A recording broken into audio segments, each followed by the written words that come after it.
Hi guys! Lunchtime na naman, di ka pa rin makapag-isip kung anong lulutuin mo, no? Ano na? Parang itong weather for today, aaraw, tas biglang uulan, tas aaraw ulit, tas uulan. Ito na nga, isa na namang ulam recipe na tsak. Mapapaibig mo na naman ang iyong mister. Madali lang gawin pero para kayong kumain sa restaurant. Meron pa ako ditong natirang chicken thigh fillet sa ref. Pwede ding chicken breast.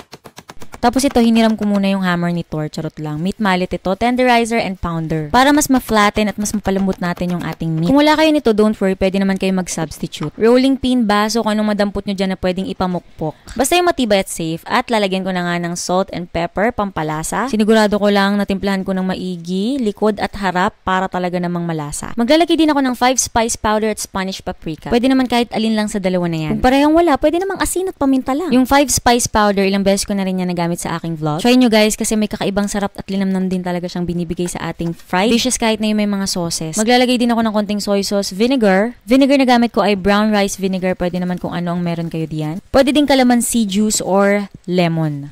Gadgara ng mga 2 to 3 cloves of garlic. Haluin mabuti tapos i-prepare ko na yung iba pang mga ingredients para sa ating sauce na napakasimple lang din guys. Para sa mga ginagamit kong lutuan, yung aking mga kawalit ang yung aking induction cooker ipinopost ko po sa description box o kaya naman sa comment section. Check nyo na lang guys. Kukuha lang ako ng maliit na butter, pwede din namang margarine.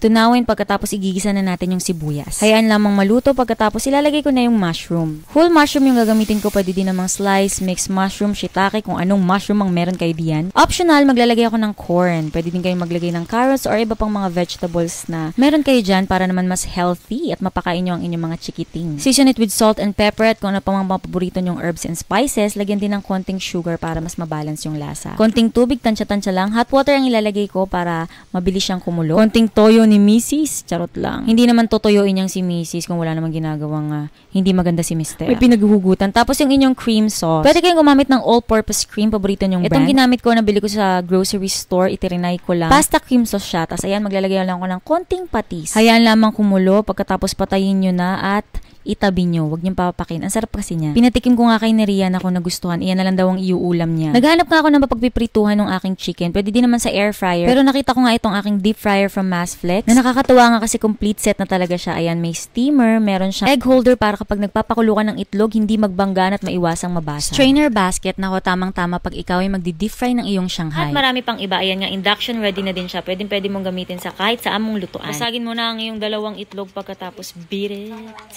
O, diba? Cornstarch ang inilagay ko dyan at hindi flour para talaga namang mas crispy at mas maganda yung pagkaka-golden brown ng ating chicken. Pwedeng potato starch or cornstarch, tapos lagyan nyo lang din ng mga pampalasa. First coat, yung ating egg mixture, talagang palibutan nyo yung inyong manok pagkatapos. Yung ating potato starch or cornstarch, i-coat lang mabuti and then tap the excess. Ako guys, itry nyo yung ganitong pagpiprito ng manok dahil para talaga namang chicharon. Sa lutong yung inyong mga manok, mamaya makikita nyo. Napanood ko nga sa shorts paano magagawang non-stick yung ating mga pan. Ito, panuorin yung mabuti. Painitin nyo lang maigi yung inyong lutuan pagkatapos magwisik kayo ng tubig. Kapag nag-slide at nag-bounce-bounce yung mga tubig, di ba ang cute nila? Ayan, ready na maglagay ng mantika. Pero make sure na wala ng tubig bago kayo maglagay ng mantika para hindi magputukan iyan. Baka maaga ang New Year. Kung gusto nyo talagang malutong yung inyong mga manok, make sure na tama yung init ng inyong mantika. Dinouble fry ko din para talaga namang extra crispy yung ating fried chicken. Ito na nga, ASMR muna tayo.